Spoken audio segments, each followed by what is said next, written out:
سڵاو بینەرانی ئازیزی بەرنامەی دیدار ئەم کاتە و گشت کاتێکی ژیانتان پڕ بێ لە شادی و کامەرانی ئازیزان لە بەرنامەی ئەم هەفتەیەماندا میوانداری بەڕێز کاک فریدونی ئەرشەدی شاعری ناسرا و بەتوانامان کردووە تا چەند پرسیارێکی سەبارەت بە شێعر و ئەدەبیات بگشتی و بەرهەمەکانی خۆی بەتایبەت ئاراستە بکەین بە هیوایەوەی کە تا کۆتاییان بەرنامەیە لەگەڵمان بن فەرموون بۆ بینینی درێژەی بەرنامەکە.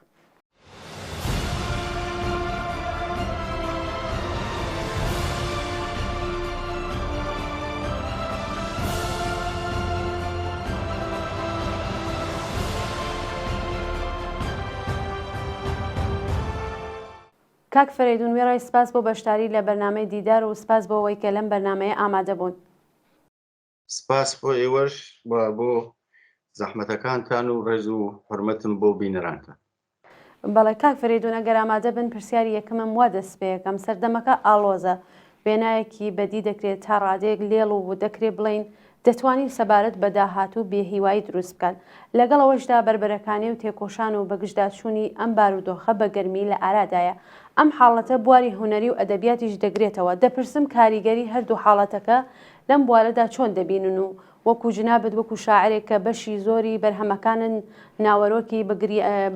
بەرگری کارانەی هەیە ڕۆڵی هوەر و ئەدەبیات بەرگری چۆن دەبینن؟ بەڵێ ئارز بێت کە دیارە ئەم سەردەمە سەردەمێکی ئاڵۆزە ئەڵبەتە کەمی ئاڵۆزتر لە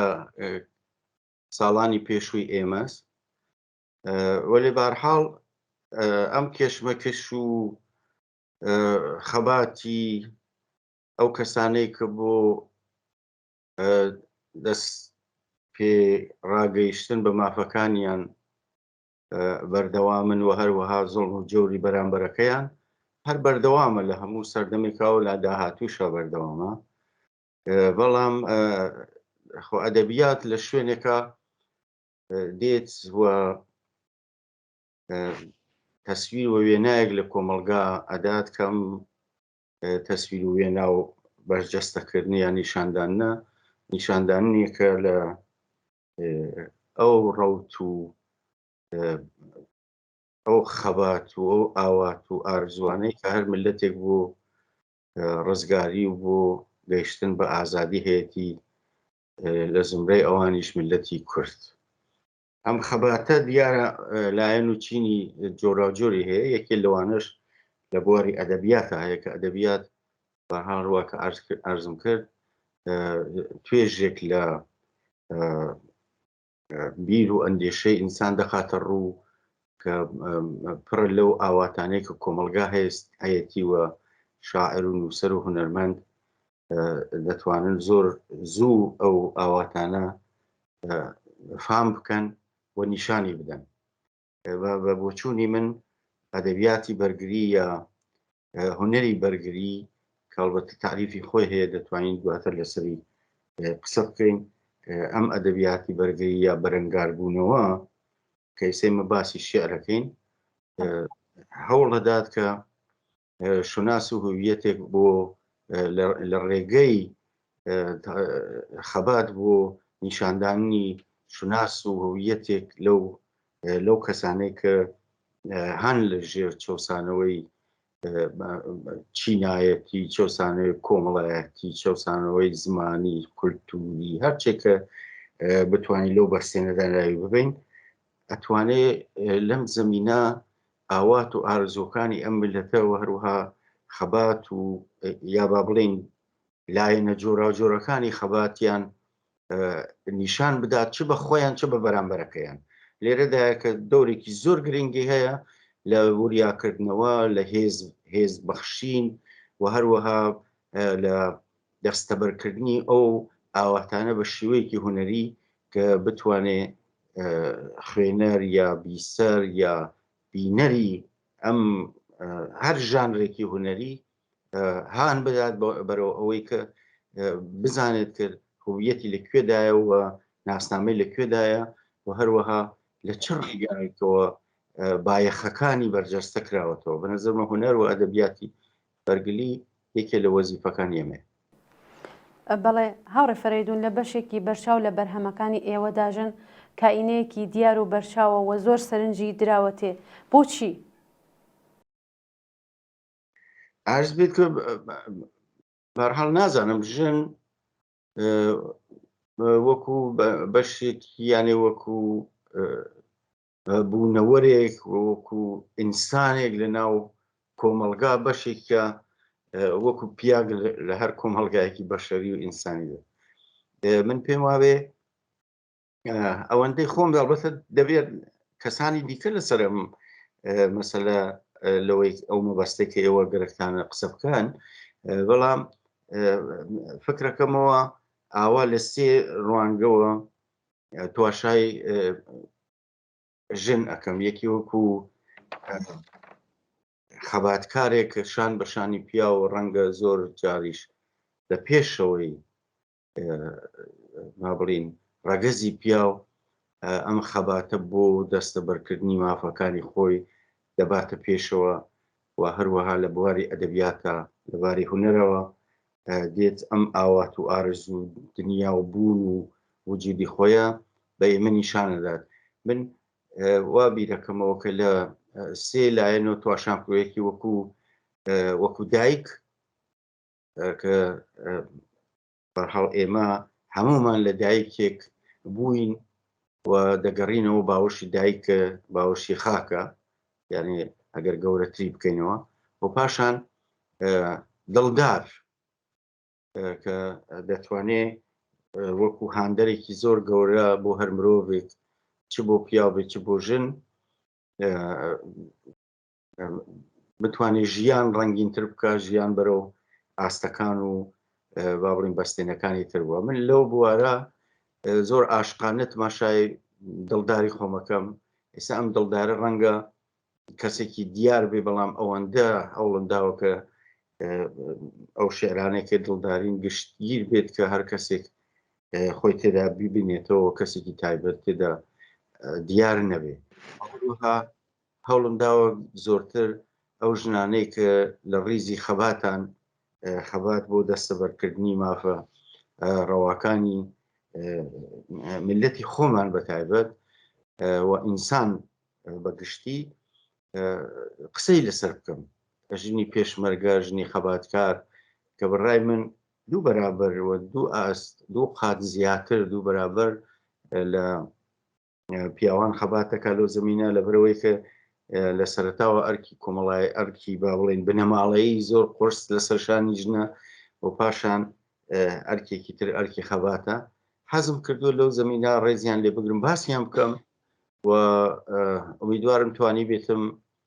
باسم کرد بێ بەشێک تریشی کە زۆر بوو لە ڕێگای نووسینی کتێبێکەوە بۆ کچەکەم بۆ کەنیشکەکەم یەسنا هەوڵم داوە ئەو ڕووداوانەی کە ساڵی 1657 بەم لاوە من شاهدی بووم بە شێوەیەکی شاعرانە و لە حەدی توانە بۆ کچەکەم باس بکەم لە ڕێگای کچەکەمەوە هەم هەویەتێ بدەم بە کچ بە وەکو بەردەنگێک وەکو مخاتبێک کە بتوانێت ئەو شتانێکم بندی و مەتەجربەم کردووە ئەویش هەستی پێ بکات و هەروەها غوربەت و ئاوارەگی و تاسە و ئەلۆ بابەتانە بۆیە ژن نازانم بەڕابێ خەڵکی تر باسیەوە کە بەڵام من بۆ خۆم ڕەنگە ئەوە بە کورتی ئەوە بتوانم ئارزکەم. بەڵای هاوڕێ فەرێدون ئەگەر دەکرێت لێرە یەکێک لە بەرهەمەکانت بۆمان دکلێمەکەنەوە. شێری خۆم خوێنەوە. بەڵێ فەرموو.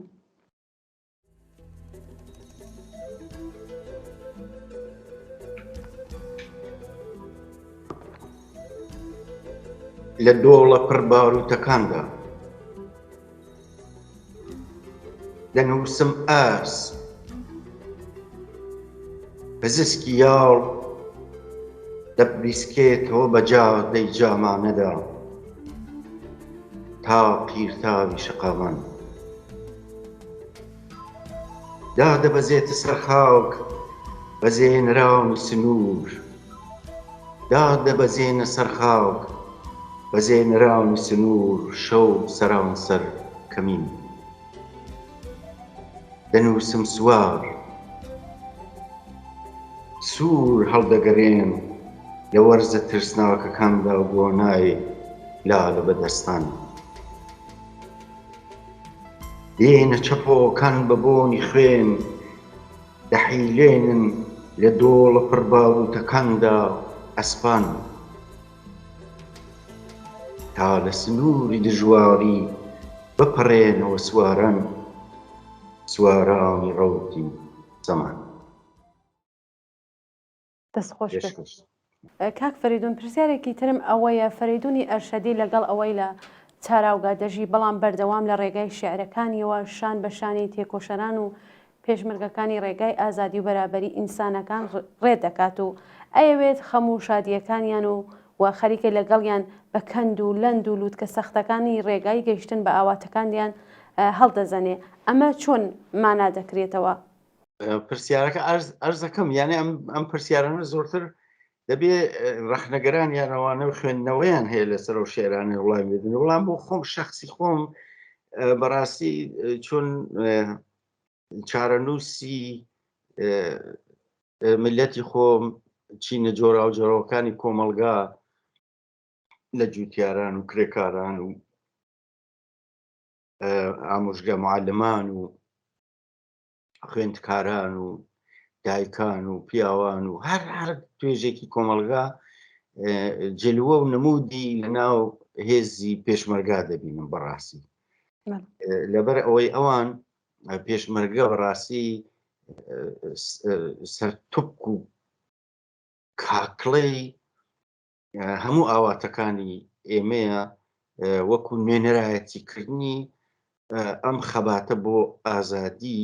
ئیسە بە هەر شێوە و بە هەر ئیدۆلۆژی و بە هەر مێتۆدێکەوە بێ، بە هەر شێوە خەباتێکەوە بێ. بۆ من زۆر جێگەڕێزەوە لەبەر ئەوەی هەم لە نەوجەوانی لەگەڵیان بووم، یانە ئەو کاتەی بەرەبەرەی سەرکەوتنی شۆڕشی گەلانی ئێران بووم، بینیم هەموویانم بینیوە بە قەڵافەت و بە باڵێن ئەو شێوازە پۆشش و بەرگی خاکی و چەک و ڕەخت و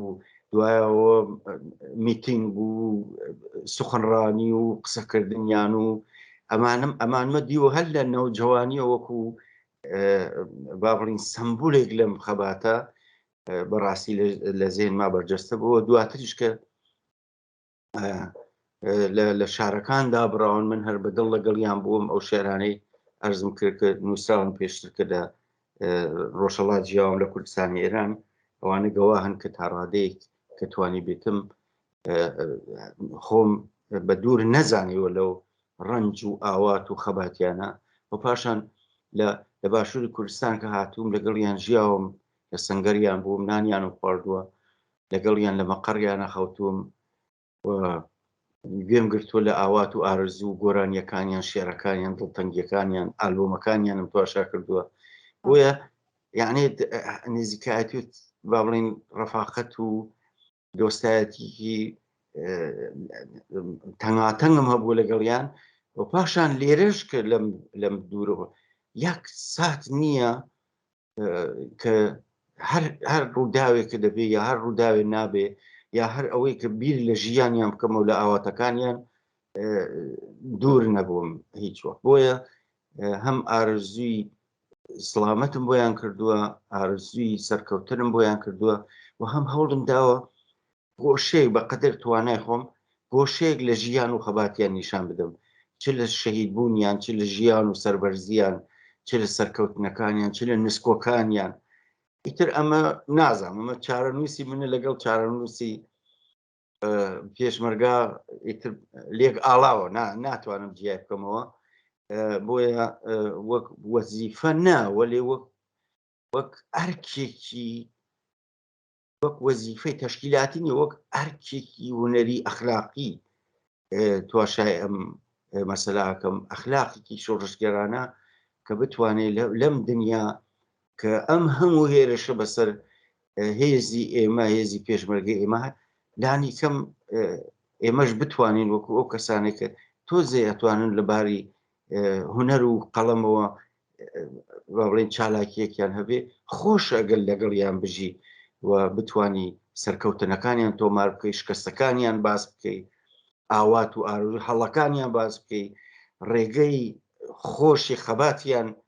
بەرجەستە بکەیتەوە بۆ نەسڵی ئەمڕۆ، بۆ داهاتوو ئەمە ئەوەیە کە یعنی ئەوەی دێتە زێنم ڕەنگە بتوانم باسکەم لە سمینەوە پرسیار. بەڵێ زۆر سپاسە هاوڕێ فەریدون بەلای جنابچەوە ئەدەبیاتی بە دروست و متاهد مانای هەیە چۆن چاو لەم بابەتە دەکەن ئێوە؟ ئەدەبیاتی دەروەست بەڵێ پێش هەموو شتێک با ئەوە ئەرز بکەم کە ئەدەبیات و هونەر بەر لە هەر شتێک بە خۆی متاهدە دەروەستە بە خۆی یانی ئەگەر شعرە دەروەستە بە زمان ئەگەر ڕۆمانە دەروەستە دیسان بە زمان بە پێکهاتەی هونەری ئەگەر نەقاشیە ئەگەر شانووە ئەگەر سینەمای ئەمانە هەمویان پێش هەموو شتێک دەروەستن بە نیشاندانی هونەرێکی سەرکەوتوو متعالی هونەرێکی مۆدرن هونەرێک بتوانێت هەم لە بواری کۆمەڵایەتی هەم لە بواری جوانی ناسانە و هەم لە بواری پێکهاتەی خۆیەوە متاهد بێ و ملتەزم بێ بەخۆی کە هونەرێکی باش پێشکەشکە و پاشان ئەرک و وەزیفە و تەعهود و دەروەستبوونێک هەیە بەرامبەر بە کۆمەلگا بەرامبەر بە ئەو کەسانەی کە بەردەنگن مخاتبی ئەم ژانرە هونەری نیسە ئەدەبیاتە هونەرە بەگشتی متاهدەبەوە بەڕای من ناتوانێ هیچ ئەسەرێکی هونەری لە دەرەوەی هونەری متاهد و ملتەزم مەعنا بکرێ هەروەکە ئەو تعریفە ئەرزم کرا و بەرداشتی من ئاوایە پێش هەموو شتێک بەخۆی متاهدە کە وەزیفە ئەوەیە کە ببورن هونەرێکی دروست و ئیمڕۆژیانە پێشکەش بکە و سەرڕای ئەوەش متاهد بێ بە هەموو ڕوودا و ئارزووەکانی ناو کۆمەلگا شکست و سەرکەوتنەکانی کۆمەلگا ئەو خەتایانەیە کە کۆمەلگای بەرەو ئەم ڕۆژانە بردووە یا ئەو ڕێگایانەیە کە کۆمەلگا لەم ڕۆژانە ئەباتە دەرەوە متاهدەبەوە بە ئازادی مرۆڤ و بە عەداڵەتی کۆمەڵایەتی لەبەر ئەوەی هونەر ئەگەر وای دابنین کە متعالیترین جلوەی ئەندێشە و خەیاڵی ئینسانە ئەبێ متاهد بێ بە ئەوەی کە ئینسان لە قۆناغی لەم قۆناغەوە بباتە قۆناغێکی ڕەهاتر ئازادتر پڕ لە عەداڵەتی کۆمەڵایەتی پڕ لە سەربەخۆبوونی کەسایەتی وەکو کەسایەتی ناو کۆمەلگا و پاشان کەسایەتی کۆمەڵایەتی. بەڵێ هاوڕێ فەریدون ئەگەر دەکرێت لێرە شعرێکی دیکەمان بۆ بخوێندنەوە.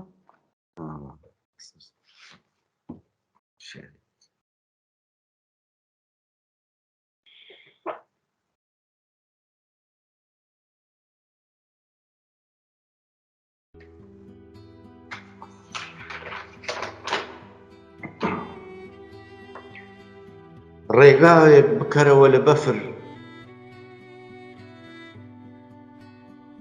لە بەفری بن زنارە بەرزەکان ڕێگایەک بکەرەوە بۆ نەسووتان لە بەفری بن زنارە بەرزەکان ڕێگایەک بکەرەوە بۆ نەسووتان لە ئاگری بەڕوش داڵانێک بۆ نەمرین کە بەڵاوێ بۆ گیانم دەرباز بووی کەمینەکانی خەیانەت مەڵهەمێکی دەوێ برینت لە شیلەی شۆران بە شاپەڕی سوور پۆشترین هەڵۆیان مەڵهەمێکی دەوێ برینت لە شیلەی شۆران بە شاپەڕی سوور پۆشترین هەڵۆیان چه مەڵهەمێک لە خەونی من پڕبەهاتر چه پەڕێک لە باوەڵی خەیاڵی من نەرمتر کە گەر پەنجەکانم ببڕنەوە بە برژانگ شێعری برینەکانت دەنووسمەوە. پێشکەش هاوڕێ فەریدون هونەر و ئەدەبیاتی کوردی بەگشتی لە هەر چوار پارچەی کوردستان و بەتایبەت لە کوردستانی ڕۆژهەڵات چۆن دەبینن لەگەڵ بارودۆخەکەدا ئاژوێ یان تووشی سستی بووە؟ بەگشتی لەبەرەوەی ئەڵبەتە ئێمە لەبەر پارچە بوونی بەتایبەت کوردستان و دابەشبوونی بەسەر چوار وڵاتە ڕەنگە بڕێجار زۆر کەم ئاگامان لە بەرهەمەکانی یەکتر بێ سەرڕای ئەم با بڵین کارایی تۆڕە کۆمەڵایەتیەکان و ئینتەرنێتوانە وەلێ ئەوەی کە پێشبینی دەکرێت و ئەوەی کە دەبینرێت ئێستا بەڕاستی چالاکی زۆرە لە بواری ئەدەبیاتە بەرهەمێنانی ڕۆمان، کۆمەڵە شێعر، تەرجەمە، عەرز بێت هونەر، بەخشن شانۆنامە، سینەما، ئەمانە پێشکەوتنێکە کە زۆر دڵخۆشکەرە. پێشتر ئەم ئیمکان و ئەم دەرفەتانە نەبوو، بەڵام مەسەلەکە ئەوەیە جیا لە باشووری کوردستان کە تۆزێ بەڵهار سەربەخۆیەکی ئەو تۆی هەیە، یان لەواقع کەمێک ئازادترن. بەشەکانی تری کوردستان بەڕاستی ئێمە تووشی و مشکڵین کە لەژێر چەپۆکی داگیرکەرە دەبێ هونەرمەند و ئەدیبی ئێمە بەرهەمەکانی بەخولقێنێ و بڵاوی بکاتەوە، و ئەمە خۆی بۆ خۆی تۆزێک ئینسانی هونەرمەند تووشی خۆسانسۆری دەکات، یعنی لەبەر ئەوەی ناتوانێەوە هیوای ئەوە نییە کە بڵاو بکرێتەوە بەرهەمەکەی، ڕەنگە تاسیرێکی خراپیشی هەبێ و هەرشیە لەسەر چۆنیەتی بەرهەمەکانیە، بەڵام بەگشتی ئەگەر ئەو خەتەی لێ جیا بکەینەوە کە هونەر و ئەدەبیاتێکی نازانم بێخەم و لوکس و کافەیە کە بەرحاڵەوەیشە زەرورەتی ئیجتیماع پێداویستیەک کە لە کۆمەلگا هەیە ناتوانانی ئینکاریکەی، بەڵام سەرڕای ئەوانە ئەدەبیاتێکی زۆر جددی هەیە لە کۆمەلگای کوردستانە، بەتایبەت لە ڕۆژهەڵاتی کوردستان کە من زۆر حەزەکەم لەسەرەوە باس بکەم چون دەرفەتەکانی ئەوان کەمترە، زۆر زۆر جێگەی دڵخۆشیە و بەرهەمی زۆر باش دەنووسرێ دێتە بەرهەم واو دەکرێتەوە تا ڕادەیە کە ئیجازەی نەشری هەبێ، بەڵام خۆ ئێمە ئیتر تەوەقعمان هەر ئەوەندە دەبێ. من دڵنیام لەبەر ئەوەی ئەگەر مەسەلەمان زمانی کوردی بێ ئێستا لەبەر ئەوەی کە لاوانی ئێمە لە ناوەندەکانە خەریکی فێربوونی زمانی کوردین، ئەمە کۆمەکێکی زۆر گەورەی کردو کە بتوانن بەرهەمی باش وردە بە زمانی کوردی بەخولقێنن. پێشترەوە دەرفەتانە نەبوو، ئێمەمانان خۆمان فێری زمانی کوردی بوون، ئێستا ناوەند هەیە، شوێن هەیە زمانی کوردی فێر ناڕەسمی یان نافەرمی. بەڕێز فەریدون ئەرشەدی تا ئێستا چەند بەرهەمی چاپ کردووە چه کارێکی دیکەی بەدەستەوەیە؟ عەرز بێت من تقریبا 4 کتێبم ئیسە بڵاو کردوتەوە. یەکی ئەوەڵی تەرجمەی شێعری ڕەفیق سابیر بوو، ڕەفیق سابیرە بەناو برێهنە دەرکێشکای خاکستەر، هەڵبژاردەیە کە ئەو کاتانەی بەرهەمی تا ئەو کاتێ دەستم کەوتووە بەرهەمی شاعری خۆشەویستم کە ڕەفیق سابیر تەرجمە کرد بە فارسی. سێعەلی ساڵحی مقدمەیەکی بۆ نووسی ساڵی وابزان 77 بڵاو بووە لە تاران. دواتر ئێتر من هیچم بڵاو نەکردەوە، یعنی دوای ڕەنگە وابزان نزیک بە 30 ساڵ بوو من شێعرم یعنی کتێب بڵاو نەبووە، لە گۆڤارەکانە بڵاو بۆ شێعرم وەرگێڕان و مەقالە و ڕەخنەوە ئەوانم بڵاو بۆتەوە، بەڵام وەکو کتێب ئێستا تقریبا ئەوێت سێ کۆمەڵە سێ مەجموعە شێعرم کە چاپەمەنی مانگ بڵاوی کردێتەوە، کۆمەڵە شێعری کە شێعرە سەرەتاییەکانمە بە ناوی بەرد، دوایەوە مەجموعە شێعرێکی بە ناوی نامەکانی غوربەتەوە هەروە کە عەرزم کرد بۆ یەسنای کە نیشکم قسەم کردووە لە ساڵی 1357 بەم لاوە باتریش کە لە باشووری کوردستان بوو میتر شێوازێکی تری گرتەوە بە ناوی نامەکانی غوربەتەوەش لە مەجموعە شێعرەکە. دوایەوە مەجموعە شێعرێکی عاشقانەش هەیە بە ناوی دەمگرن ڕۆژێ بە شەرابی پێکەنینتەوە. ئەو سێدانە بە ئیزافەی ئەو کتێوە تەرجمە بوو ئەو 4 کتێبمە هەست. کتێبی زۆر زۆر بچووکن، بەرحاڵ زۆر حەجم گەورە نییە. عەرز بێت ئیسەش تقریبا خەریکی هەندێ تەرجمەی شێعرم لە یەک دوو دانە شاعری ئاڵمانی کە خۆم عەلاقەم پێیەتی بە کوردی دواتریش مەجموعەیەکی تری هەر شێعری ئێدامەی ئەو شێعرانەی کە عاشقانن خەریکم ئامادەیانەکەم کۆیانەکەم و هەروەها ئەو شێعرانەی کە بۆ پێشمەرگەم نووسیوە ئەو شێعرانەی کە زمینی لە ئێرانە ئیجازە چاپی ڕەنگە نەبێت و ناژبێت خەریکم مەجموعەیەک لەوانە ئامادەکەم کە هیوادارم بتوانین انتشاراتی قەوڵی چاپیان داوە پێم لە باشوور هیوادارم بتوانم چاپی بکەم ئەوانەش. زۆر سپاس کاک فەریدون، دەگرێ لێرەدا شێعرێکی دیکەمان بۆ بخوێننەوە؟ شێعری تورکە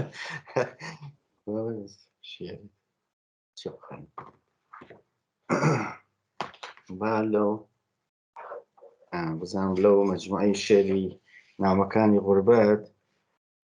فەرزم کردەوە ئەو کاتانە ساڵ 1357 و 58 وانە بەرحاڵ شارەکانی کوردستان بەدەستی هێزی پێشمەرگە و ژیانێکی زۆر خۆش بوو بۆ ئێمە نەوجەوانان بە تازە بەرحاڵ خۆش بوو. ئیتر دوای ئەوە کە هێزی پێشمەرگە لە شارەکان چووە دەرەوە زۆر شت بەسەر ئێمە بۆ خالەوەقا ئەوان بۆ خۆیان تووشی مشکڵاتێ بوون، خەباتێکی دەستەویەخە شەڕێکی دەستەویەخە لەگەڵ هێزی داگیر کرد و ئێمێژ لە ناو شارەکان هەندێک مشکڵاتی خۆمانە و جوانان ئەوانمە بۆ تقریبن تاوانەی باس کردووە بۆ یەسنا کە ئەوەتان بۆ خوێنم.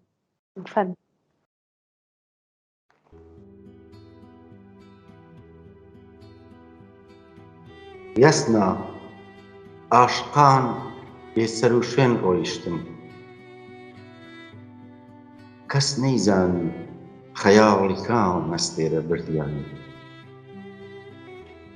یەسنا عاشقان بێسەر و شوێن ڕۆیشتن، کەس نەیزانی خەیاڵی کام مەستێرە بردیانی. لێرە یەسنا خزر و زەردەشت یادێکن لە تەنیاوی دڵی تەنگی مەینۆشێکدا. ئیتر هیچ کەس باش نازانێت ڕەچەی بەفری یەکشەوە چۆن دەشکێت. وەرە یەسنا گریانیش وەک باران بێبیان و خۆشتە. کاک فەریدون، گەشتینە کۆتایی ئەم بەرنامەیە، ئەگەر شتێک هەیە بە پێویست دەزانن ئاماژەی پێ بکەن فەرموون. فرەفرە مەمنونم لێتان، بەڕاستی زەحمەتان کێشا، هیوا سەرکەوتنتان بۆ خوازم. فقط یەک شت گەرەکمە عەرز کەم لە ناو خەباتی یعنی ئەحزابی سیاسی کوردستانە، چه سەراسەری بێ چه کوردستانی بێ، بەرحاڵ ئەدەبیاتێک دێتە بەرهەم. یانێ من بۆ خۆم لە دەمێکەوەتمە کە ئەدەبیاتی مقاومەت دوو شێوەست، ئەدەبیاتی شار، ئەدەبیاتی شاخ. ئەمانە هەردووکی دوو تایبەتمەندی جیاوازیان هەیە. من داوام ئەوەیە کە بەرحاڵ ناوەندە فەرهەنگیەکانی ئەحزابی سیاسی ئاوڕێکی زۆر جددی بنەوە لە ئەو ئەدەبیاتی کە لە ناو چوارچێوەی حیزبی خۆیانە خولقاون. ئەحزابی سیاسی یعنی بەرهەمی ئەدیب و شاعر و نووسەریان بەڕاستی بکەنە کتێب بڵاوی بکەنەوە کە خەڵک بزانێت لە ناو ئەم هێزە سیاسیەکان ئێمە خەلاقیەت هەیە، نووسین هەیە. لەبەر ئەوە پێویستمانە ئێمە چه ئەو کۆمەلگا کە چاوەڕێیە کە هەروواکە افتخارەکە بە هێزی پێشمەرگە. من دڵنیاشم کە افتخارەکە بە نووسەریان، بە هونەرمەندیان، بە نەقاشیان. بۆیە داواکارم وەکو کەسێک کە علاقەمەندم بەو جۆرە ئەدەبیاتە کە من دڵنیام کەسانی زۆر ئێمەوە سەرڕای ئەوە مێژووی ئەدەبیات ئێمە پێویستی بۆ ئەو ئەدەبیاتەسە کە لە ناو هێزی سیاسیە دەخۆڵقی لە خەباتی ڕاستەوخۆی کوردستان و سەراسەریە دەخۆڵقی بە تایبەت ئەوانەی چه بە زمانی کوردی بێت چه بە زمانی فارسی بێت ئەمانە چاپ بکرێن، ئەمانە بخرێتە بەر دیدی نووسەران. ڕاستە لە گۆڤارەکان لە بڵاوکراوەکان بڵاوە بێتەوە، وە لە هیچی وەک کتێو نییە کە ئەمە خۆی بۆ خۆی دواتر ئەبێ لێکۆڵینەوەی لەسەر بکرێ، ئەبێ تاقیقی لەسەر بکرێ بۆ پاشان بەشێکی گەورە لە خەباتی زمانی و خەیاڵی و ئاواتەکانی ئێمەی تێدایە. بەڕاستی هەر ئەوەندە تەقازامەوەی هیوادارم کە خۆش و سڵامەت بن و سەربەرز بن. افتخارتان پێکەم لەگەڵ سەربەرزی ئێمن و هیوادارم بە ئاواتەکانتان بگەین کە ئاواتەکانی ئێمەش. زۆر سپاس کاک فریدون ئێمە بەرنامەی دیدارمان هەر لە ڕاستای ئەوانەیە کە ئێوە باستان کرد تا ئەو جێی کە مەجالمان بێ هەر هونەرمەندێ هەر کەسێک کە لە بواری هونەردا کارکە داوەتی بەرنمەکەمان بکەین و لێرە و لە تەلەڤیزیۆنی کۆمەڵەوە دەرکەوێت و قسەکانی خۆی وەکو جنابسان و هونەرەکەی بۆ بینەرانمان باسکات. بۆ کارتان ڕاست بێ کارەکە زۆر عالیە بەڵام هیچێ نابێتە کتێب هیچ یانێ ئەم شتانە جێ خۆی هەیە هیچ شەکی تێدا نییە کاریگەری خۆی هەیە بەڵام ئەرزم کرد و کتێب بێت بڵاوکراوە بێت کە دواتر زۆر ئیتر خۆتان باشتر لە بنەزانن کاریگەری زۆرترە و پاشان بۆ لێکۆڵینەوە بۆ بەرەخەرجز و مێژووی ئەدەبیات و هونەرێمە. بەڵێ دەست خۆش بێ جارێکی تر سپاس بۆ هاوڕێ فریدون کە میوانی بەرنامەی ئەم هەفتەی دیدار و ڕاوە بوو.